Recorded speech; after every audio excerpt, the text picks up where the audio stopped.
I mean, we got Ciryl Gane at the top as number one contender. Tom Aspinall at the championship, who technically got his belt just from John Jones, essentially vacating the belt, and Tom Aspinall going from interim heavyweight champion for almost 2 years, and just being moved up and given the belt for the actual heavyweight championship.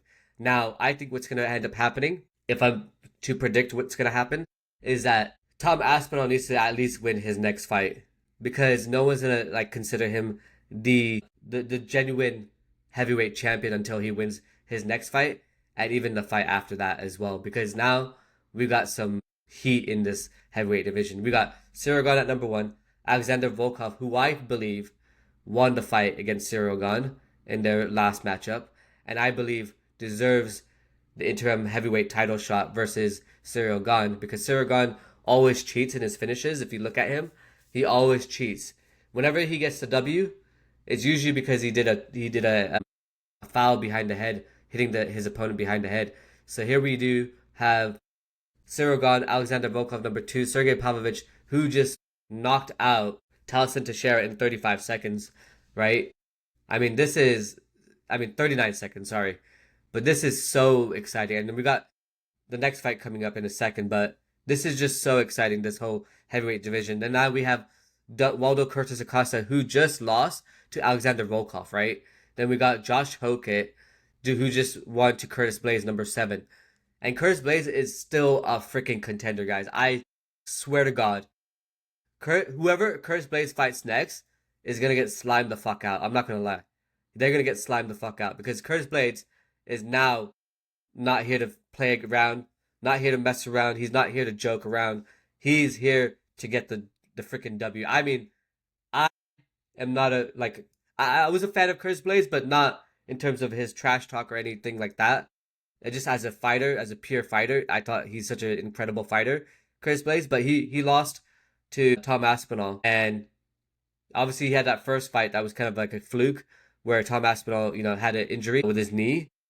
Then you got Rizvan Kuniev. I thought that fight was actually really horrendous. But you got Derrick Lewis, number 9, right? Basically going to go fight Josh Hokett at number 5. If Derrick Lewis can knock out Josh Hokett, then he's back in the top 5 again. I don't want that to happen, though. I just think it's so, Derrick Lewis is like yesterday's, UFC heavyweight contendership. I just don't, I don't want him there. I honestly, I love Derrick Lewis. I'm not trying to throw shade at all to Derrick Lewis, but I do want him to lose that fight against Josh Hokett, because I want Josh Hokett, I want the new blood to be able to rise up in the rankings and have this. I mean, the other issue too is, if, let's just say hypothetically, if Derrick Lewis does knock out Josh Hokett, that's gonna be terrible for Josh Hokett, because everyone who doesn't like him is gonna just pound on him and pounce on him and say, we hate you and all this bullshit, and think he's a fake fighter or whatever the case is.